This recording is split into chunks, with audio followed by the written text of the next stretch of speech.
Gas 1,500 केला, gas 500 रुपयाला करावं नाही ना. ते लाडक्या बहिणीचे पैसे नको. महिलासाठी काय एसटी फुकट केली, महिला कुठे जाणार आहेत एसटीत?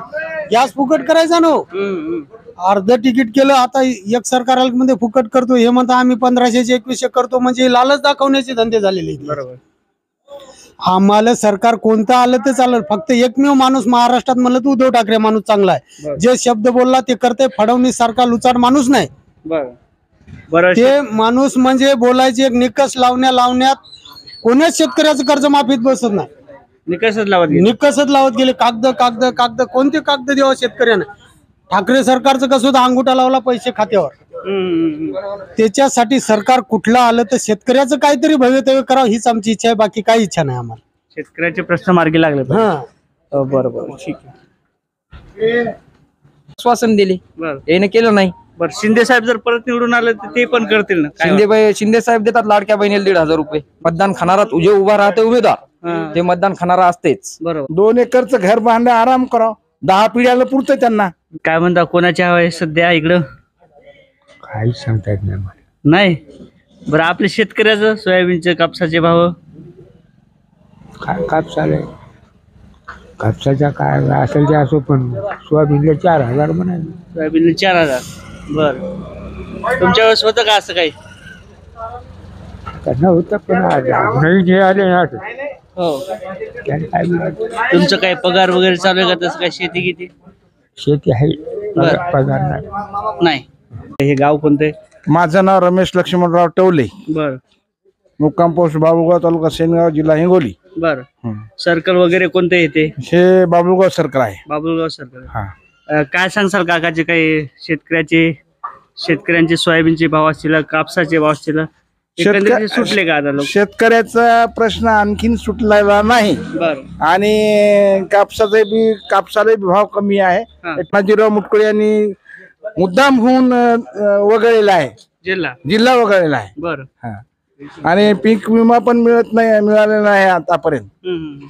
विकासाचे काम कसे झाले आपल्या भागाचे? विकासाचे काम म्हणजे असं थोडेफार झालेले आहेत. समाधान आहेत का लोक त्याच्यात? लोक त्याच्यात समाधान नाहीत.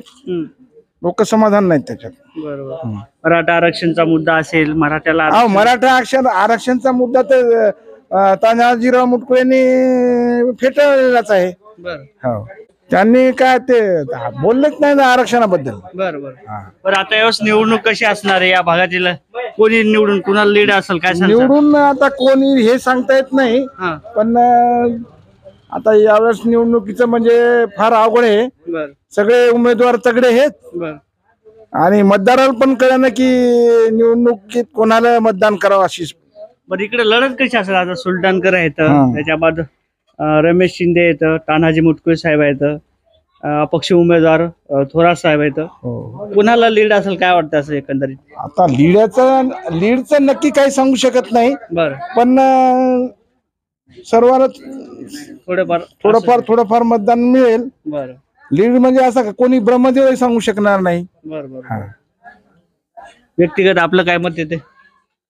माझं मत की बाबा नवीन चेहऱ्याला मतदान करावं. चान्स द्यायला पाहिजे. चान्स द्यायला पाहिजे. बरोबर. म्हणजे आता 15 वर्ष 20 वर्ष त्याची आता हे पण रिटायरची झाली ना, आता रिटायरमेंट अवस्था आहे. 2 एकरचं घर बांधलं, आराम करावं. 10 पिढ्याला पुरतंय त्यांना. हो. 2 एकरचं घर बांधलं. हो, 10 पिढ्याला पुरतंय. देशात एखाद्या आमदारानं एवढं मोठं घर बांधलं नाही ना. साधारण लोकांना पण कळते की बाबा तानाजीराव खूप कमाई केलेली आहे. बरोबर. दादा, आपलं एकंदरीत नाव काय आणि शिक्षण वगैरे काय झालं काय सांगतात? माझी 12वी झालेली आहे. बरं.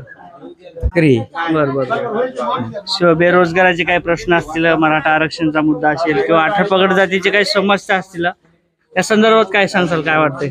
आम्हाला समस्याची काही अडचण नाही. बरं. पण आमच्या इथं आता इतके उमेदवार उभे झालेले आहेत, 23 उमेदवार उभे झालेले आहेत, पण आम्हालाच कळेना आता कोणतं बटन दाबावं आम्ही. तरी कोणाला वाटतं कोण लीड असेल काय सांगता? लीड कोणीच घेऊ शकत नाही. आमच्या जास्तीत जास्त 150 मताच्या फरकाने निवडून येईल कोणी झालं तर. कारण प्रत्येक आमदार मतदान खाणारा जे उभा राहते उमेदवार हा. ते मतदान खाणारा असतेच. बरोबर आहे. सर्वसाधारण माणूस उभं राहू शकत नाही. बर सुलतानकर साहेब बरंच सांगण्यात जाते की सुलतानकर साहेब या भागात बरेच चालतील, काय वाटतं? तसं सांगू शकत नाही कोण खाईल मतदान जास्त म्हणून. आमच्या इथं नाही. आमच्या गावात तर पूर्णच जेवढे उमेदवार उभे आहेत हा, हा. ते पूर्णच मतदान खाणार. बरोबर. हम्म.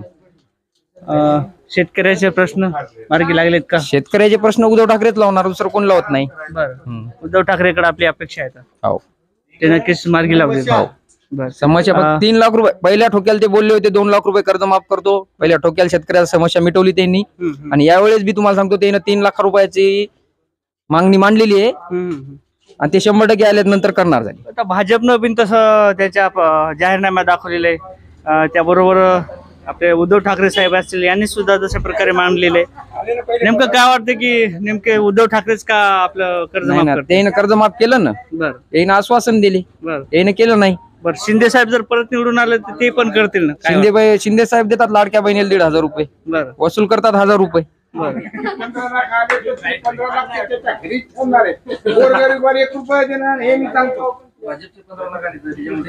आता मोदीचे 2,000, शिंदे साहेबाचे 2,000, बरंच काही सरकारने दिलं असंही परत सांगतात ते.